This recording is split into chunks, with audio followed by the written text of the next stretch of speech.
Something is deeply, fundamentally broken about our universe. Not broken like a machine, not broken like a calculation. Broken in the way a room feels off when you walk in and sense that someone was just there, but vanished the moment before you arrived. The universe is 13.8 billion years old. It contains 2 trillion galaxies. Each galaxy holds hundreds of billions of stars. Around those stars orbit countless planets. Planets with water, planets with heat, planets with everything life needs to begin. The math is undeniable. Life should be everywhere. And yet, we have been searching for 60 years. We have pointed our most powerful instruments at the sky. We have listened across every frequency we know. We have sent our own signals screaming into the void, announcing ourselves to anyone who might be listening. The universe said nothing back. No signal, no pattern, no response. Just silence. A silence so total, so absolute, so perfect, that it stopped being an absence of sound and started feeling like a message. What if the universe isn't empty? What if it's hiding something? This question is known as the Fermi Paradox. It has no answer, not yet. But humanity's greatest scientists, philosophers, and thinkers have spent decades building theories that attempt to explain the great cosmic silence. Each theory is more unsettling than the last. Each one forces you to reconsider everything you think you know about life, intelligence, and our place in this universe. Today, we explore 9 of them. And I need to warn you, these are not comforting theories. Each one carries implications that will follow you long after this video ends. By the end, I promise you, you will never look at the night sky the same way again. Let's start with the most personal theory of all. The one that changes not just how you see the universe, but how you see yourself. What if you are an alien? Not metaphorically, literally. The Panspermia theory proposes that life did not begin on Earth. It arrived. Billions of years ago, a comet or meteor from a solar system far older than ours carried microscopic organisms, or the chemical seeds of life, buried deep within its rock. It traveled for millions of years through the frozen void, and then it hit Earth, and something woke up. This isn't mythology. In 1996, NASA scientists found what appeared to be fossilized bacteria inside a meteorite from Mars. In 2020, amino acids, the building blocks of life itself, were detected inside a comet. Not near a comet, inside one, traveling freely through space. Life is a hitchhiker. It doesn't belong to any planet. It belongs to the galaxy. But here is where this theory curdles into something unsettling.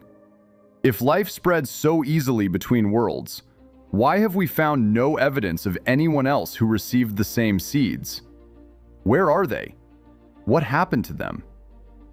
And what is coming for us? In a civilization 1 million years older than ours. Let that sink in. We have been a technological civilization for roughly 200 years. Now imagine 1 million years of additional progress. They would not be recognizable as anything we understand. They would be, by any meaningful measure, gods.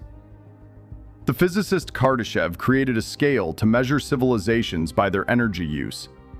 Type 1 controls their entire planet. Type 2, their entire star. Type 3, their entire galaxy.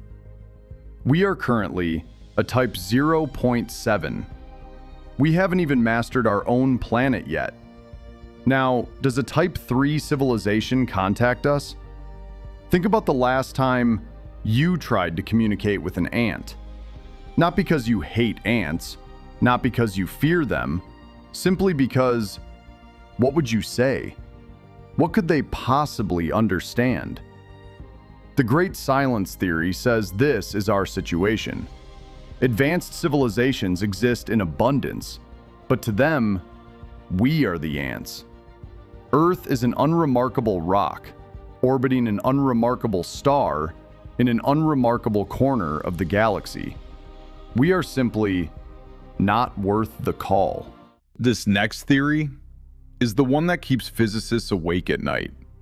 Not because it's the most scientifically complex, but because, if it's true, we have already made a catastrophic mistake. Imagine a vast, dark forest. You are alone inside it. You cannot see beyond a few feet in any direction, but you know, with absolute certainty, that you are not alone. There are other hunters in this forest. You don't know where they are. You don't know what they want. You don't know if they are friendly or hostile. What is the rational thing to do? Stay silent, move carefully, and if you hear something approaching, strike first, before it strikes you. Not because you are evil, because survival demands it. The dark forest theory says this is the universe. Every civilization faces the same brutal logic. Resources are finite. Trust is impossible to verify. And any civilization that announces its presence is making itself a target. The silence of the cosmos is not emptiness, it is strategy. Now, I need you to sit with something. We have been broadcasting our location continuously for over 100 years. Every radio signal, every television transmission, every radar pulse, expanding outward from Earth at the speed of light, announcing our existence to a sphere of space over 200 light years across. If the dark forest theory is correct, we didn't just knock on the door, we left it wide open. Perhaps the universe is not silent at all. Perhaps it is screaming, and we simply cannot hear it yet. The nearest star to our sun is 4.2 light years away. A signal from there takes 4.2 years to reach us. Our galaxy is 100,000 light years across. A civilization on the far side of the Milky Way could have been broadcasting for 50,000 years, and their signal would still be 50,000 years away from reaching us. We might be surrounded by a symphony of voices, civilizations calling out across the void, signals crossing and recrossing the galaxy, a cosmic conversation that has been happening for billions of years. And we arrived too recently to hear any of it. There is something heartbreaking about this theory. Imagine two people on opposite sides of an ocean, both sending letters, both desperately hoping for a reply. By the time the letters arrive, one of them may already be gone. The universe may be full of voices, beautiful, brilliant, desperate voices, calling into the dark, hoping someone on some distant world is listening. We just haven't been alive long enough to receive the mail. What if they already know we're here? What if they have always known? The zootheory proposes something that sounds like science fiction, until you think about it carefully. Advanced civilizations, perhaps thousands of them, are fully aware of Earth. They have been monitoring us, studying us, perhaps since before we climbed down from the trees. And they have made a deliberate, collective, binding decision to never make contact. Not because we are dangerous, because we are interesting. In the way a child's development is interesting to a scientist, you don't intervene, you don't interfere, you observe, you record, you wait. Every UFO sighting in human history, every unexplained aerial phenomenon, every moment where someone looked at the sky and felt watched? What if they weren't wrong? And when do they finally reveal themselves? Perhaps when we reach a certain threshold, a level of maturity, a benchmark of wisdom. Perhaps first contact is not something we find. Perhaps it is something we are given. When someone out there finally decides we are ready. And now, we arrive at the theory that changes everything. The one that reframes every single thing I have told you tonight. The one where the silence of the universe stops being a mystery and becomes a verdict. The Great Filter. The premise is simple. The universe has had billions of years to produce spacefaring civilizations. We see none. Therefore, something must be killing them. Not occasionally, not rarely, but consistently, reliably, almost universally. There must be a wall, a filter, some barrier so catastrophic, so absolute, that nearly every civilization that approaches it simply ceases to exist. And here's the question that should make your blood run cold. Are we on the right side of it or the wrong side? If the filter is behind us, if the near impossible emergence of complex life was the barrier, then we beat the odds that killed everyone else. We are the exception, the miracle, the lucky ones who somehow made it through. But what if the filter is ahead of us? Think about what our civilization looks like right now. Nuclear weapons capable of ending all life on Earth. A changing climate threatening our survival. Artificial intelligence we do not yet fully understand. Biological engineering in laboratories around the world. Every single one of these things emerged within the same 200-year window. What if that's not a coincidence? What if every civilization reaches exactly this point, the moment of maximum technological power and minimum wisdom, and almost none of them make it through? What if the Great Filter is us?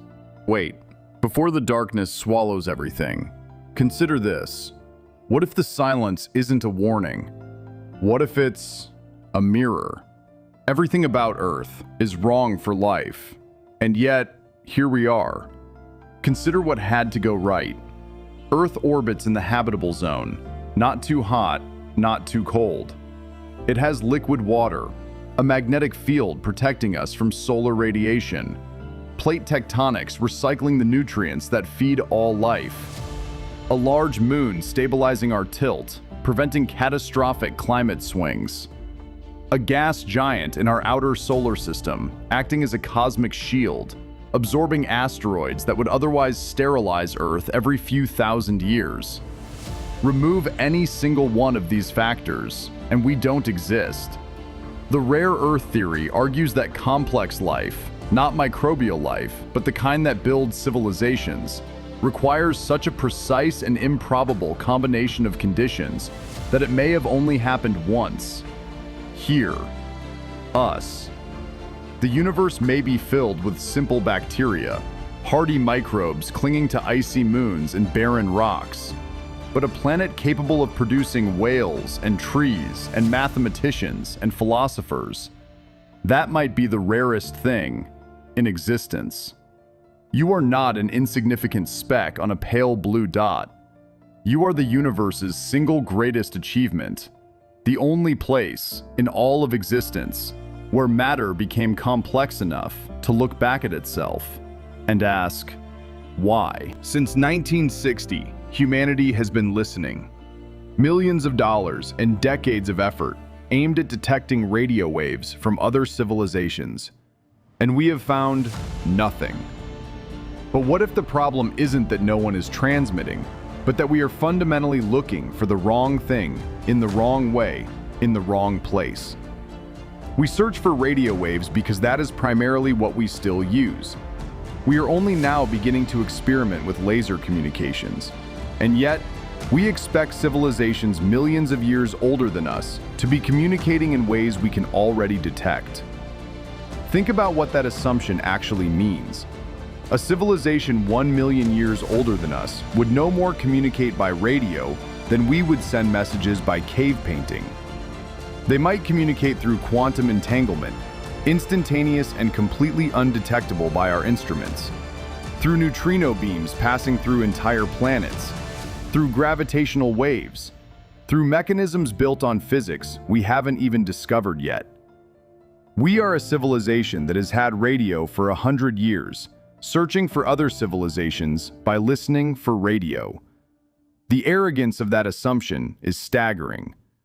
Think about a primitive tribesman standing on a beach, using simple tools to search the horizon for other humans, completely unaware that radio waves, satellite signals, phone calls, and internet data are passing through his body in every direction at every moment. He cannot detect any of it. He concludes the world is empty. He turns away. That tribesman is us. Perhaps the cosmos is alive with communication, a symphony of signals passing through us, around us, and beyond us every second of every day. Not because the universe is silent, but because we are deaf. Theory so far has assumed that other civilizations came before us, that the universe is old, and we are late arrivals, newcomers to a cosmos already populated by ancient minds. But what if the opposite is true? What if we are not late, but impossibly, cosmically, early? The universe is 13.8 billion years old. That sounds ancient. But red dwarf stars, the smallest and most common stars in existence, will burn for up to 10 trillion years. We are at the 0.01% mark of the universe's total lifespan. The universe isn't old, it's an infant. The first stars were too massive, too metal poor for life.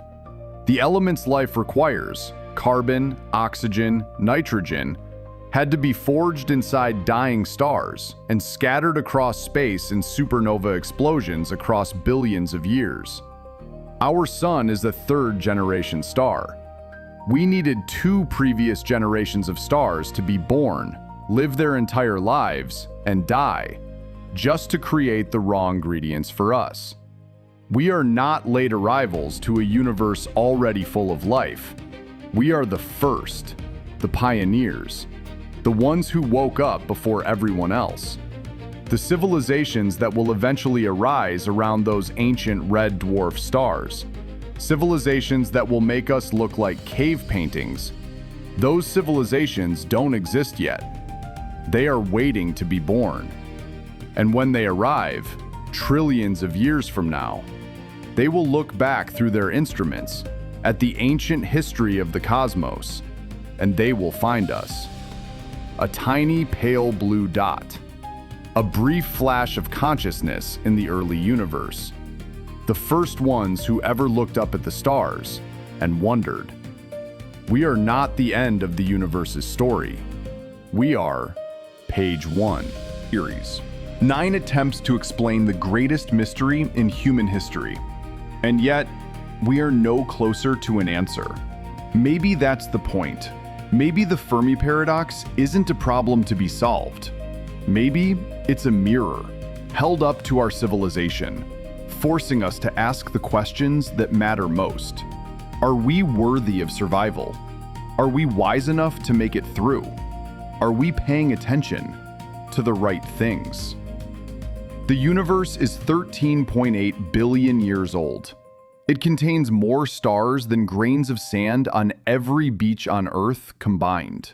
And somewhere out there, the answer to the greatest question ever asked is waiting. Are we alone? I don't know. Nobody does. Not yet. But I know this. The fact that we are here, conscious, curious, afraid, hopeful, looking up at the sky and demanding answers from the dark, that might be the most extraordinary thing in all of existence.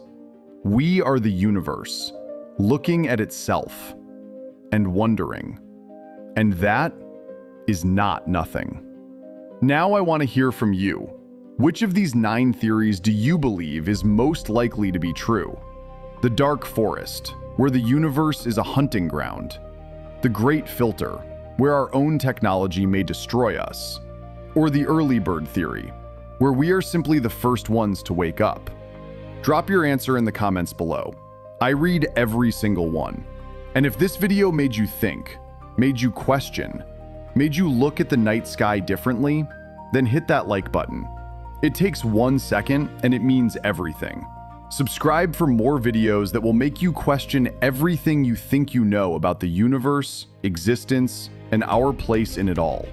Until next time, keep looking up.